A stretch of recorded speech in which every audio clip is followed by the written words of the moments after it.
All right, friends, Zig coming in on the top. Today on the show, we have John Doe, punk rock pioneer with X, singer, songwriter, poet, actor, solo artist, published author, and folk musician, the legendary John Doe. I've been so excited for this interview. I've been working on getting in touch with John for since 2020, since Alphabet Land, X's last record, which if you haven't heard Alphabet Land, you guys got to check that out. John's got a new, he's got a folk trio together and a new record out called Fables in a Foreign Land. It's a concept record where the main character is traveling through a pre-industrial land. And John does an amazing job of organizing these tunes he wrote to display this narrative. He's accompanied with Kevin Smith, Willie Nelson's upright bass player, and Conrad Choucroun on the kit. Conrad and Kevin do an amazing job of taking this narrative John pieced together with these songs and bringing it out to full fruition. The unit itself has this amazing live feel, like this record feels live. And, like, there's a certain energy when you see a band and when you see them just live in performance, or when you hear a live record, there's a certain, like, approach that doesn't, it's a magic captured. It's a lightning strike in the bottle. And after talking with John, a lot of this was done live. There's this vulnerable beauty to this record. It's a little stripped down in comparison to, like, the Westerner, or even Meet John Doe, if we go back that far. Like, there's a self-realization of this is all I need to make this song as impactful as it needs to be. We're going to listen to a track. Let's listen to Never Coming Back. Here we go. Never Coming Back off Fables of a Foreign Land, John Doe. Never Coming Back off Fables of a Foreign Land, John Doe and the John Doe Trio. We all find things that rejuvenate us and keep us going throughout our life. And certain bands for me, every time they're in town, I'll go see them. X is one of those bands. If you're new here, I play in a band called Sea Level, letter C dash. Quick plug, we're opening for King Yellowman on July 12th at the Grog Shop. I did an interview with him a couple episodes back. But anyway, so that being said, my bass player, Dakota Michael Kroos, got me hip to X. And I remember seeing X for the first time at the Beachland Ballroom. And like, you watch videos, you see a decline of Western civilization, you hear these records, you feel like this energy, and like there's this tendency of when you see bands that have been around for a while, that isn't there. But when we saw X, they came in full force, and it was even better than what we've heard. And every time I've seen them, it's been like that. So X has been a huge influence on me, and John in particular, hearing how the harmonies that him and Xene would do and how they can take this genre that is rough and make it melodic and tell stories has been so impactful. So I've been prepping for this interview since 2020. So this has been a great honor to dive into his new work and be able to talk to him about it. One thing that I found really, really cool, and I hope you guys dig into it, is accompanying this record is a live session they're putting out with every single, and it should all be out now. And it features more of what a live show's like, so there's some covers on there, one of which is the Big Rock Candy Mountain. Strange song, but had a lot of meaning to me and my family. My Aunt Mary, who had a pet name named Two, as a little kid, you know, you're like, oh, that's Grandma.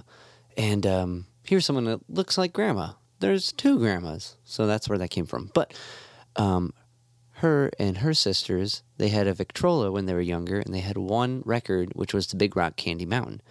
So throughout the years, during family reunions and parties, it would get to a certain point in the night where everybody starts singing, and I would just kind of watch, and they would try to figure out the Big Rock Candy Mountain, and they would only get so far. But when I was going through the promo pack and going through these videos, the first one I watched was that. And I was like, oh, no way. And through all those years, I've never heard the full song. So it's really special to be able to hear this full song, and from someone that I've admired and now get to talk to.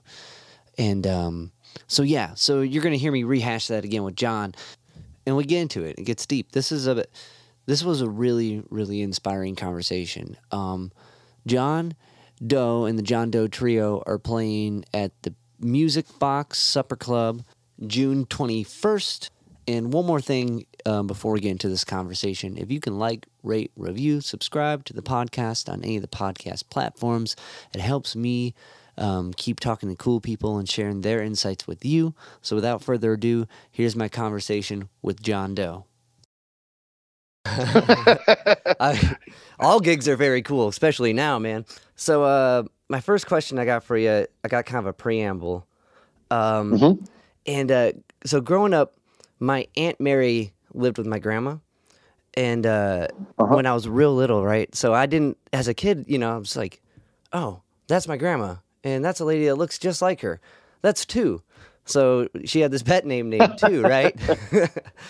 And she just passed this year. But growing up, when the family reunions and the parties would get going later in the evening, they would all start singing, or we would all start singing. But like one song that kept coming up was the Big Rock Candy Mountain. And Two would always tell me they had a Victrola that they would crank, right? And the one record they had growing up was the Big Rock Candy Mountain.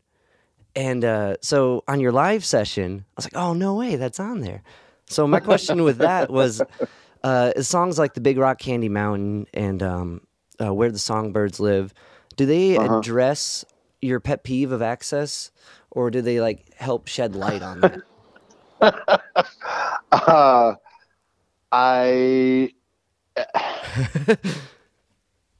I'd say it's more of a wish and a wish and a dream. Although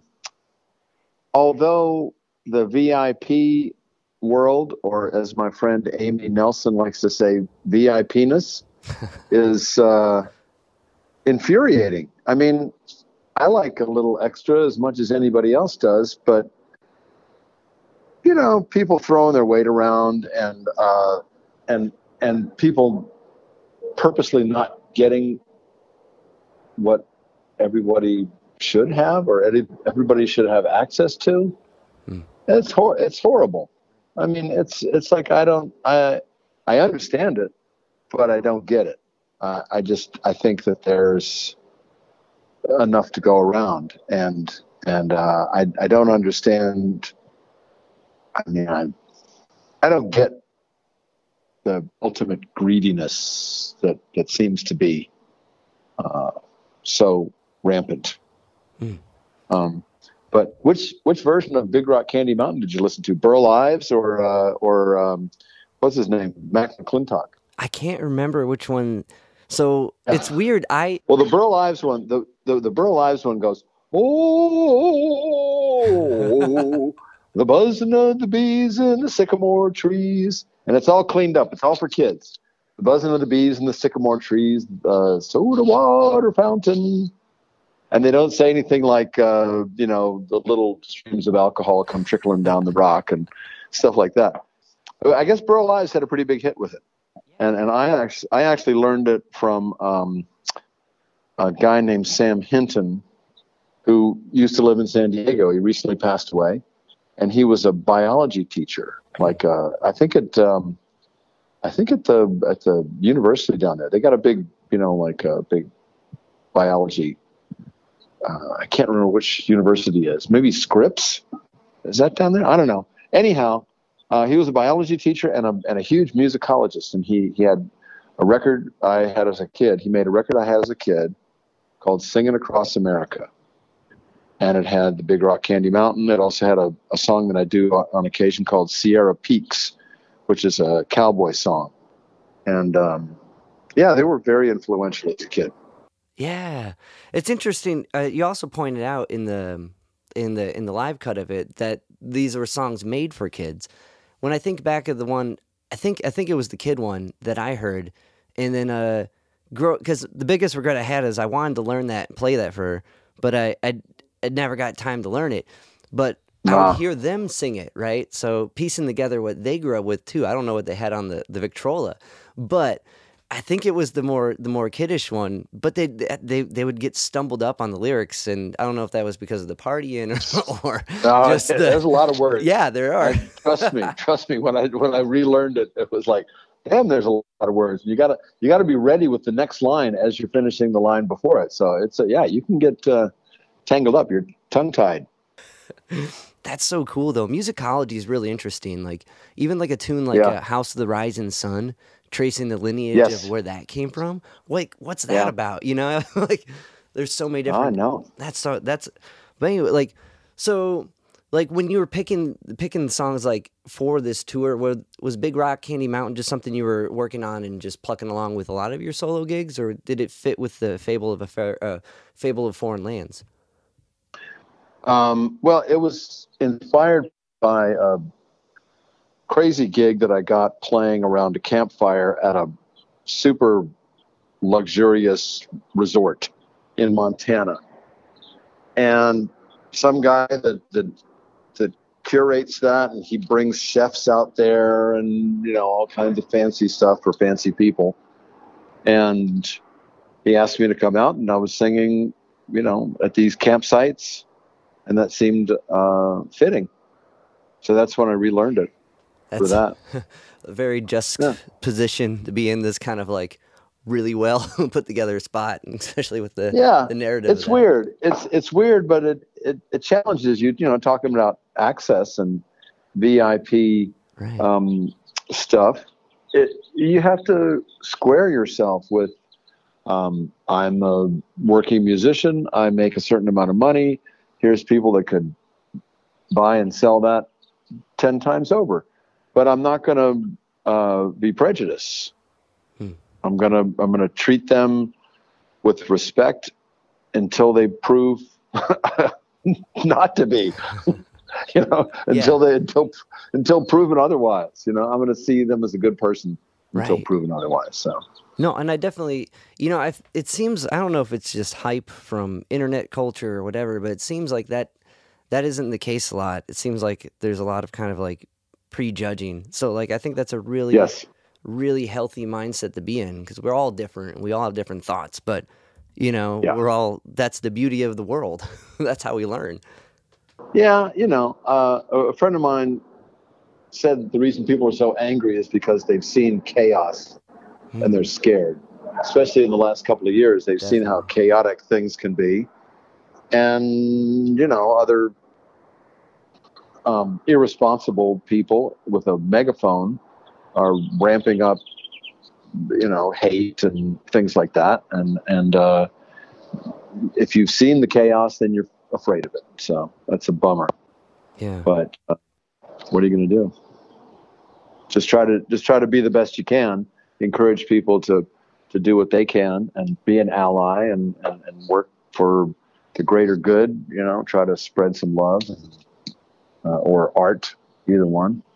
I think that's well said, because you can get so caught up in like what it should be and what it is, and art speaks for itself. And like I feel like if you're immersing yourself in whatever you're drawn to do, and in like fully able to do what brings you bliss, or whatever brings you bliss, people are inspired by that. Like, oh, he's doing what he's been wanting to do for years. I want to start to do that. You know what I mean? Like, it's kind of, it's crazy to think, because like some people can see it through like a selfish lens of like, oh, they're like, it's all about the performer, about them. But like in a way, if you can believe in yourself that much, there's inspiration from that to like dive into whatever your outlet is.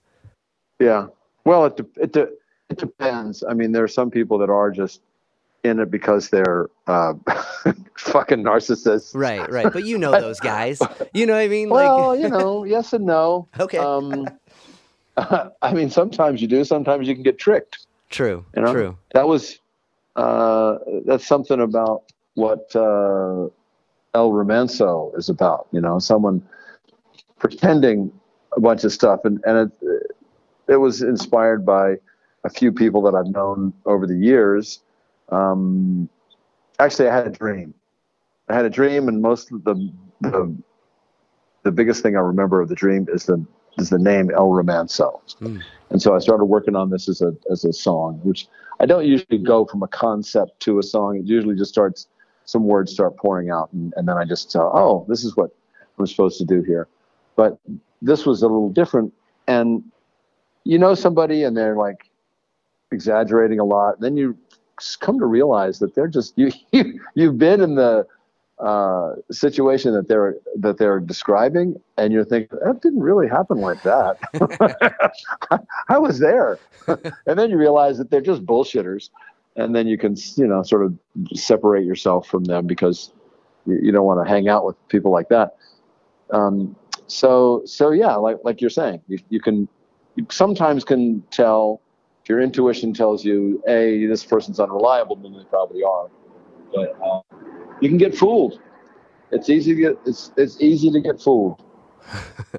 Definitely. And I think when it comes down to the real nitty gritty of the character, like when you're actually working with them, you know, or like you're saying, if you're in that story, you know, like there was another song that came from a dream on this batch of tunes, right? Oh yeah. A long time ago. The song, There's a Black Horse. I was, breaking up with an older woman. I was like 19 and she was 30. It was scandalous back in like 1973 or 4. But she was awesome. Mary Agnes Smith. So it was before I was John Doe, and I think about that from time to time. I was, you know, had a relationship with a woman named Mary Smith, and then I become John Doe. It's like the check magnets, the check writing fools. Anyway, yeah, that's awesome. And as we were separating, I just had this dream where she's standing there, and she's next to a horse, and this mane is blowing in her face, and it was like, oh yeah, there it is. There's your exit. And I was inspired by actually Ray Manzarek, not to name drop, but he said, you know, we need some new Doors songs, even though Jim's long gone.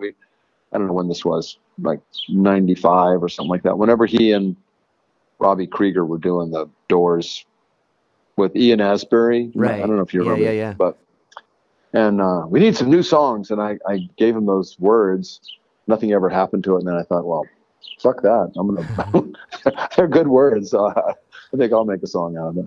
I don't know, when you submit a thing like that and you're hanging out, just like one day it's going to go somewhere or it won't, just that waiting, like, I know with Ray, you guys have a working relationship, and he's gone multiple interview clips about him saying how he was drawn into X for the lyrics as well as the music. So I can see that being like, come on, respond to my mail. Like, yeah. Was it okay? Well, here's the thing is, on occasion you'll get a tip that somebody is looking for a song for a movie or something like that. Or on rare occasions, a publisher might say, you know, so-and-so is looking for songs, and you'll try to think of something, or even you'll write something, and if it doesn't work out, then you still got a song. True. You know? Yeah. So it's a good challenge. You know, it's a good thing to put your effort toward. Now, with that tune, did you take some kind of Morrison approaches to it, writing the lyrics, like kind of imagery? No. Okay. Well, maybe. I mean, it was. I was influenced. I'll cop to that. I was definitely influenced by Jim Morrison, in that I gravitate towards things that are cinematic. Right. I like having a place and time and people in my songs. That's just what I like. But no, it just, those words were hanging around a little bit, and I kind of messed with them and thought, oh, well, this sounds like it could be a blues song. And that was the Doors, was blues songs.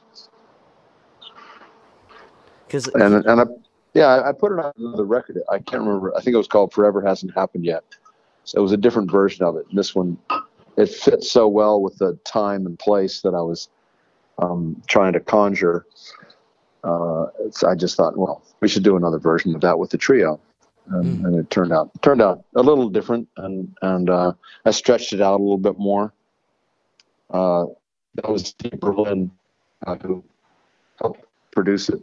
He was kind of our go-to producer, Dave Way, who engineered and produced, and myself, we would like fill in some blanks here and there. But Steve was really the main producer, and he said, "Well, why don't you do it like, you know, more like a blues singer who doesn't adhere to the, you know, To the form, to the 12 bar form, and just hang out you know, find a couple words you can just hang on for a little bit." So yeah, with that instruction, I kind of found a place that you could stretch the number of measures in the form.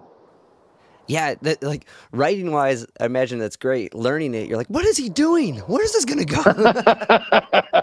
Well, that's the advantage of getting to work with, you know, real pros like Kevin Smith and Conrad Choucroun, because they're used to, you know, some of these Texas songwriters who just go anywhere and everywhere, and they've all got their different version of songs that they played several times. So they're on it. If you fuck up and you go to the chord too soon, they're there. You know, so that's exciting. Yeah, it's definitely this record compared to like the Westerner or like the previous solo endeavors is very kind of like stripped down in a sense, but it sounds like to have that kind of like it feels live in the best way. And like it was live. It was all live. Wow. Yeah. That's we did cut between takes on occasion, but I might have, I'm sure I've said this in another interview, but when lockdown happened, I called up Kevin, who normally plays with Willie Nelson. And I said, "You're home, right?" And he goes, "Of course I am." And I said, "Can I come over to your, you know, we can play on your back porch or on your patio?" He said, "Sure, that'd be great." So we did that for a month or two, and then called up Conrad, and he came over. And for a year and a half, we just started working on songs. And Conrad kind of muffles his drums, and he can play lightly. And so we just sang and played in the air. Kevin with his upright bass and me with an acoustic guitar. And so when we recorded it, we just did the same thing. We went into a really nice studio owned by Jim Eno and from Spoon, but we just set up and played. We didn't have headphones. We knew we couldn't overdub because the vocals would be leaking into the upright bass mic and so on. And so it is live, and I'm glad that you could pick that up. It's definitely got that feel. I wonder, like, so Kevin throws down. I can't remember what tune it was, but there's one where he's just like slapping on that upright and like, oh yeah, that's traveling, not an easy traveling thing so to do. hard. Yeah. That was, and like he's wailing on that. I'm like, oh my god. Well, he comes from this band called High Noon, which was I think from Denver, and they were a very traditional rockabilly band in the 90s, I think, where they didn't even have a drummer. So it was like, you know, Elvis and Scotty Moore and Bill Black. Yeah. So the bass player was the drummer as well. He's really good at that. He can play the shit out of that. So, like, have you ever tried an upright bass? A little bit. It's too much work. Yeah. It's too hard. Then you got to haul it around. Better left to somebody else. Oh, and those things pop too. Some people, if you put them in too hot of a place, the whole thing. Oh man, it's definitely a respect for the craft, because like there's way more convenient ways to do it. When you write for like a project like your solo work compared to like X, do you write on a bass for X and then write on a guitar? Yeah. Okay. I do. Yes, I do. I do write on bass for X, just because that's the way I started doing it. Yeah. And it leaves more room for Billy Zoom to interpret what kind of guitar part. If you are showing somebody who plays guitar a song on a guitar, then they think, oh, well, that's the way it ought to be played, and you don't necessarily mean that, but it kind of colors their first impression of it. Right. So it's good. It's good. Well, and like, I guess, well, yeah, because like approaching it like that, one, I always found it kind of like hard to hear to build upon. Like with a guitar, you kind of hear vocally where you can go. But if you're doing it as a group, that makes sense. And I read, or heard with Alphabet Land, there was you guys let Billy and DJ like interpret the chords differently or more differently than on past records. How Uh-huh. so was that? Oh, I think the last few years I've really worked on my ego and tried to ditch it. Hmm. I have plenty of sense of self, so I don't need to be as rigid. And Billy and DJ just came with more experience and more willingness to contribute. So if something wasn't working, I'd just say, okay, well, let's find some different chords, or Billy would say, let's take out a chord or two and see if that works. And, just being a little more flexible. DJ's recorded with a lot of other people. He does some stuff where people just send him a song and he puts down a drum track and then sends it back to him and things like that. So they just had, I think maybe we're all a little more open and confident to contribute. So that's how that happened. Oh, okay. So it wasn't like a weird because Billy he played with like Etta James, right? And like Gene Vincent, like he had some like jazz chops in there, yeah? Yes. Yes. That's incredible. like as far as songwriting lessons go, I imagine there's some nuggets he'll sneak in there, but maybe don't pan out for like an X tune, yeah? Yeah. But Billy was for my money, or in my opinion, he was the one who brought rockabilly guitar playing to punk rock. I don't know of anybody else who did that. I can't pin it to anything. Yeah, maybe Robert Quine from the Voidoids, Richard Hell and the Voidoids. He had some Chuck Berry shit going on, but Billy was the main person who brought that forward. That was one of those things that we all recognized and realized early on that we had someone who had great experience, could keep us honest. Sometimes we felt like the boundaries were a little bit tight, but if you can do anything, then you sometimes end up doing too much, or it's right. Like it doesn't sound like anything. It sounds like too much of everything. You have to kind of pick for any musicians reading or listening, you kind of pick your genre and it's hard to find out what you're going to make of that. But once you do, if you kind of stick to that, then you're going to have something, and people can say, oh yeah, that's those guys that do that thing. Right. And you don't want to get stale, but at the same time, you don't want to try to do too much. I don't believe that you have to reinvent yourself all the time. Some people are great at it, but you don't have to. No, I definitely agree with that. It's interesting because, like, with X, you guys have so much different influence, right? So Billy's coming with the rockabilly. You had I was watching X, the Unheard Music, and like there was these really cool clips of you and Xine shedding on like Hank Williams tunes, just going through a book and like getting tunes down. So there's this kind of country singer or songwriter influence, and like all that's heard in X. So I think that was really well said, that you kind of pick the spices you need for this dish. Yes. Do you still have the giant metal X from the Lax building? Oh yes. Yeah.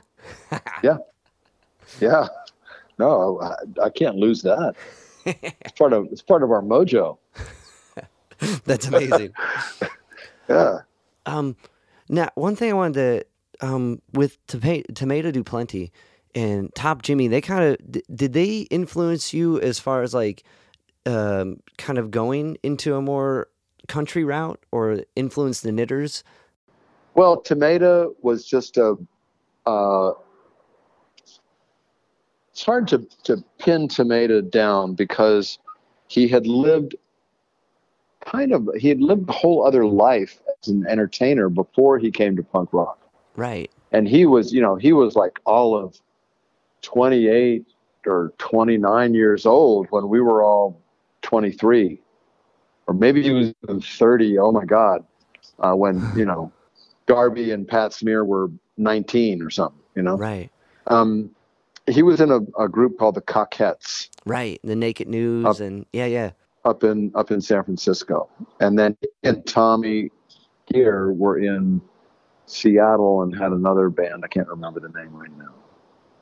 But Tomato had this incredible lust for life. And he was so, like he just stepped out of, you know, Bertolt Brecht play or something, you know, and he was just, he taught everybody so much about presence and joy, even though a lot of their stuff was kind of dark, had a dark sound. He was a wonderful inspiration. He thought, you know, kind of like I lived in Baltimore, kind of like the John Waters crew, who I would see at bars and stuff like that. It's like, shit, if they can do it, maybe I can do it. You know? Yeah. They're not so unreachable. And then Top Jimmy was just a great singer, and I think he influenced the way that I sang on maybe my first solo record, because he would really belt it out, and I was inspired by that. And Top Jimmy also taught us to value life over lifestyle, because he really kind of drank himself to death, you know. Which was sad, but it's like, you know, that's what you choose to do, then okay, right, that's your lesson, right. You know? And it's hard because you don't want to parent somebody and tell them what they can or cannot do, and like if they're going to do that, they're going to do that. Yeah, well, you do want to try to pull them aside and say, for sure, is this still working for you? Because that's a good friend. A good friend checks you. Yes. But it's interesting. Okay, yeah, because like on Meet John Doe, you were wailing on that record. What was it like working with Richard Lloyd? It was a challenge. Yeah, because he, you know, to kind of steer him in a direction was a challenge. But it was exciting. I think at the time he was he was a wild card within something that was a little straighter, you know, something that was on that fringe of Americana, even though it wasn't even called that then. You know, I was on the edges of John Mellencamp or Bruce Springsteen, but with a little more. You know. So yeah, or just a little, I don't know, a little different. And Richard Lloyd had this, you know, he's a crazy style. So yeah, he was balanced out by John D. Graham, who is very traditional, kind of country, blues, rock and roll player. And I was over my head. I had no idea what I gotten a ridiculous recording budget from Geffen Records, and David Segerson had just produced like the Bangles or something like that. And I didn't have like, you can do anything. Oh shit, what is that? What's anything? Yeah. Is that every, you know? So if you can do anything, it's hard to pick and choose. And so I, you know, chose some musicians I trusted, like Tony Marsico, and John D. Graham was a new friend, but he still will keep you honest. I'm still in touch with him now and then. But it was, yeah, I don't think I really figured out who I was until maybe the first Yep Rock record, the Forever Hasn't Happened Yet. Yeah. Well, it seems like maybe each maybe one the less led to it. Sorry. yeah, but I mean, I was definitely seduced by the indie rock world, because I think that was, you know, very inventive, and, you know, people like the Pixies and Lemonheads and Juliana Hatfield and that whole crew.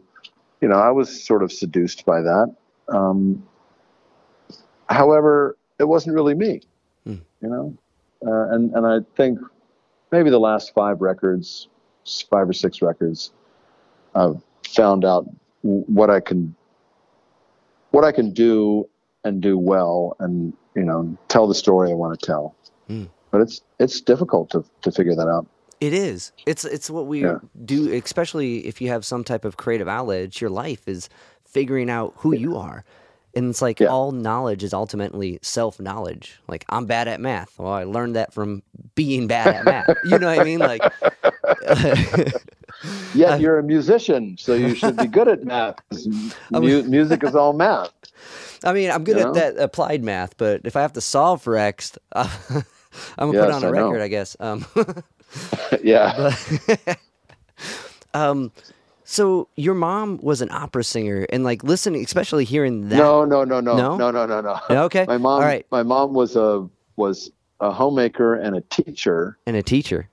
Eventually a librarian. Okay.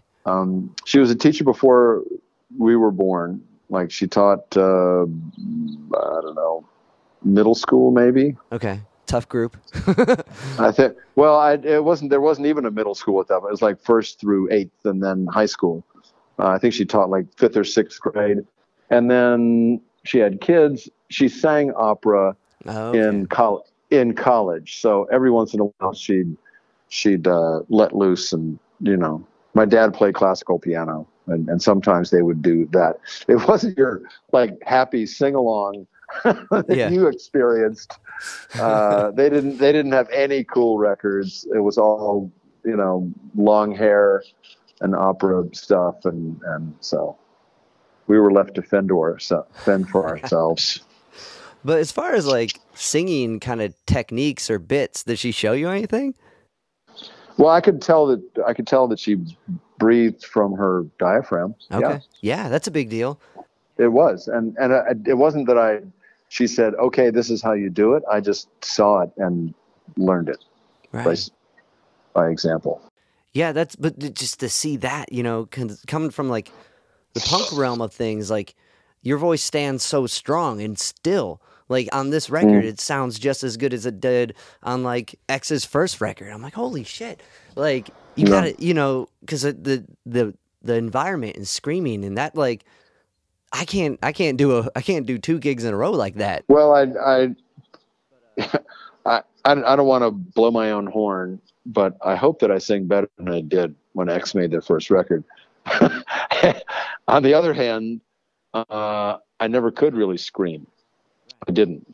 It didn't sound good. It didn't have that like Jim Morrison or Kurt Cobain or even Screamin' Jay Hawkins or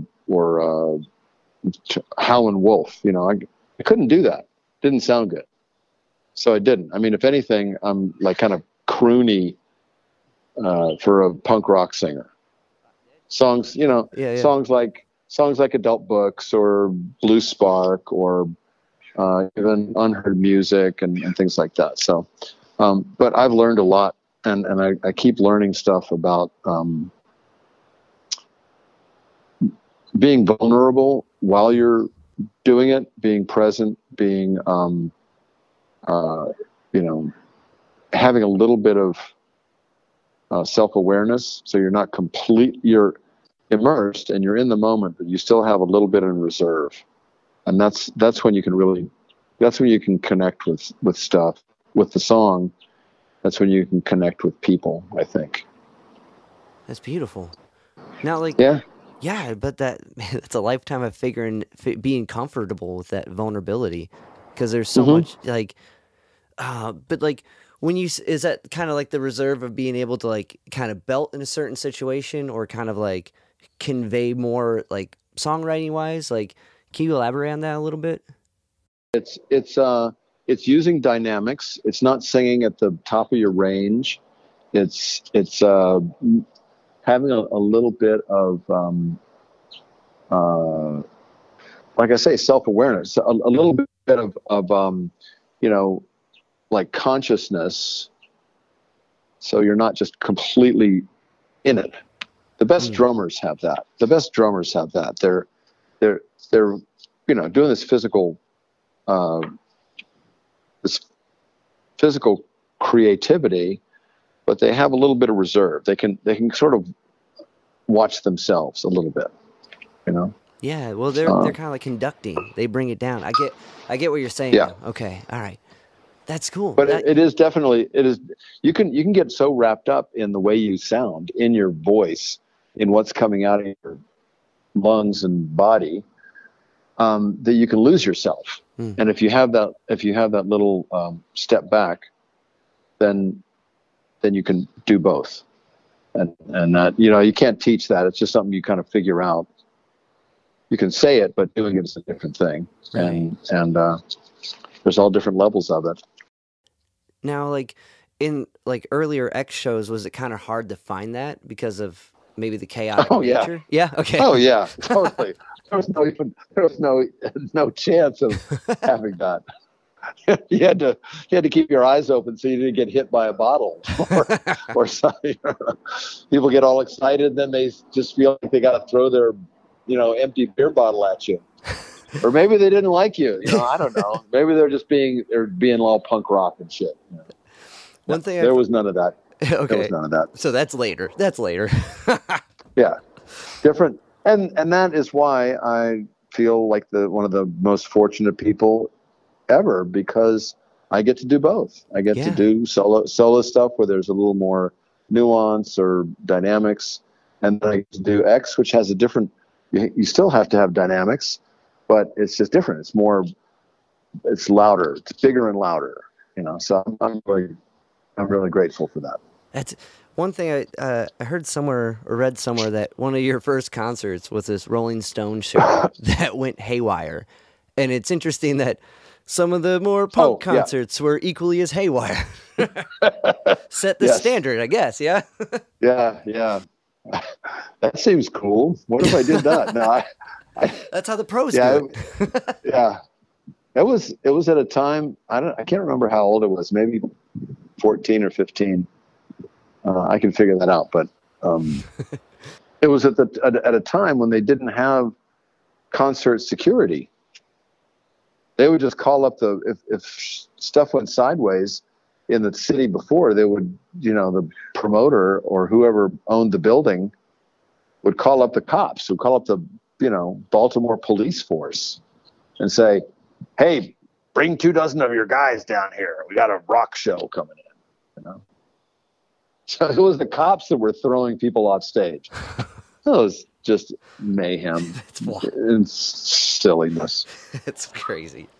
Yeah. Do you kind of like, I guess, to build upon the ego comment, like approaching to that vulnerability as a band, like you kind of have that group kind of ego, that kind of comfort, and like so did that kind of work and that kind of growth come from the solo gigs and come from finding that vulnerable place, from stepping out of like this is us against them and watch out, here's some bottles, is more of like No, I think it came from just realizing personally that I needed to exercise some different muscles. I needed some different personal growth, which it bleeds over into your professional work. But you don't have to write political songs to be politically active, that kind of thing. And to some degree, I think maybe when you don't, they're almost more effective, Yes. Because it keeps the lyrics from, as Joe Strummer says, being further away from lettuce, being that they don't go bad. Like if I've heard there's right. Joe Strummer's got a bit where he's like, lyrics are like lettuce. That's a good one. There's a couple of political songs or politically inspired songs on this new record. Guilty Bystander was definitely one. Yeah. I wrote that after George Floyd was murdered. And what was the other one that's a little bit like that? Well, I don't know. But the accordion on that track's beautiful. Whoever Oh man. Yeah. That's this guy Josh. He is in a very traditional conjunto band from San Antonio. And Josh is just out of control. He did like 6 takes, and each one was more outside than the one before it. Steve Berlin and I are looking at each other like, shit, maybe this was a bad idea. And then Josh says, hey, maybe I should just do like a Mexican style one. And we said, yeah, that's a great idea. Just do it like what you normally do. Because he was trying to be all crazy and wild and show off, and it was great. It was incredible, but it just was not necessarily fitting the song. So yeah, when he said maybe I'll do one Mexican style, like, fuck yeah. And he did like 2 takes of that, and it was awesome. It's interesting with like some of those accent or other instruments you add to a track, like when the guy's trying to be hip, you know, and is playing out there chords and cool fills, but really all you need is that texture. Like, yeah. And it kind of matches the feel of everything. Less is more in as far as like kind of what we were diving into. Well, this was definitely a deeper understanding of less is more. Right. It was we kind of set it up like that because that's the way the songs were created, and then the bass and drums have more space to be melodic because there's not electric guitars and keyboards and all this other stuff soaking up all the room. And I will totally cop to the fact that it was influenced by the John Wesley Harding record that Bob Dylan did, because that was very live. It was very simple, you know, bass and drums and guitar and vocal and the harmonica. That's beautiful. That was about it. Yeah. I was influenced by that very much. Well, and it's also kind of like the self thing you were working on with yourself becomes the practice of your art, which is this record, which is a really cool manifestation of that. Well, there's I read something, and I should have saved it and so I could quote it, but it was someone talking about being an artist, and an artist is saying an artist is just working on themselves. If you work on yourself, then and you grow and you learn and, you know, are curious and see different things, then your art will reflect that. So basically you're just working on yourself. It's not just you're working on your art. And I thought that was pretty insightful. That is. Yeah, because it does bleed into it. You know, if you have different experiences, then they're going to show up in what you do. If you're, you know, like your students, if you're differently abled, you're going to do some unexpected cool shit. Yeah, definitely. You're gonna put words together in a different way. You're gonna, you know, the grammar or whatever might not be right, but it's gonna say what you mean. It's gonna be like, wow, check that out. Look at you. You know a lot, even though other people would say, oh, that's not right. It's like, who gives a shit?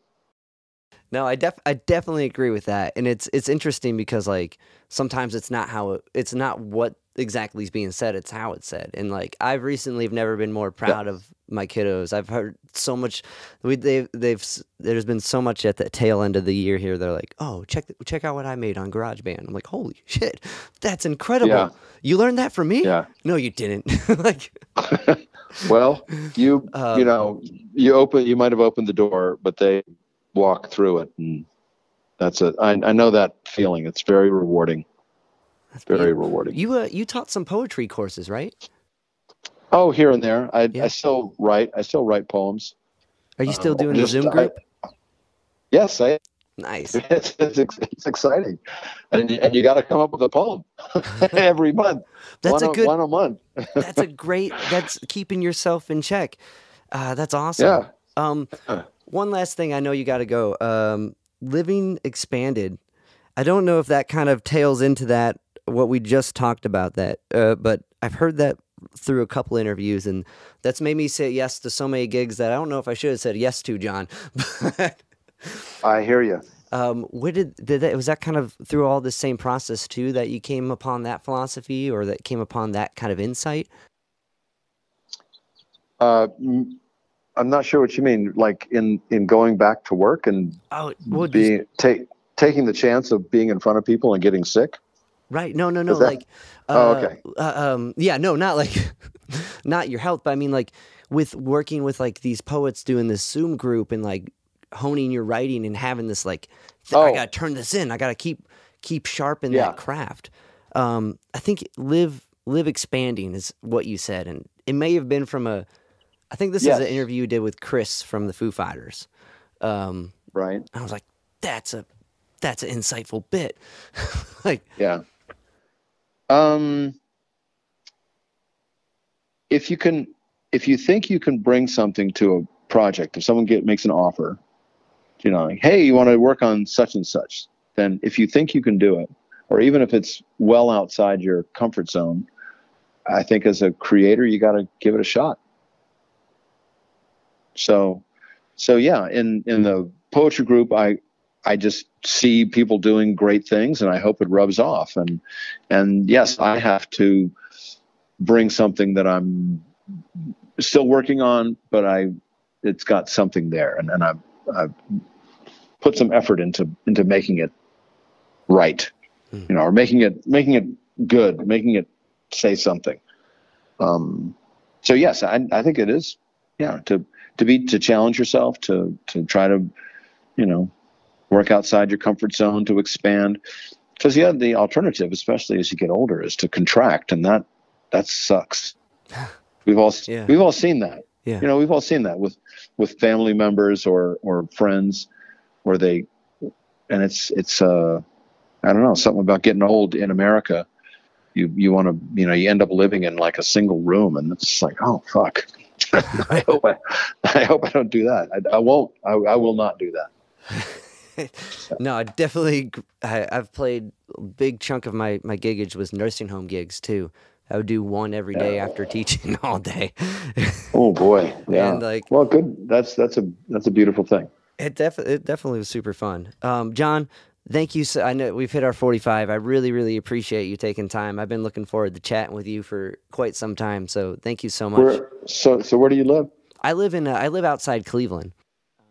Well, maybe I'll see you in that at that music box thing in June. All right, my dude. Awesome, John. Well, safe travels, and hopefully catch you then. All right, buddy. Talk to you then. All right, later. Bye-bye.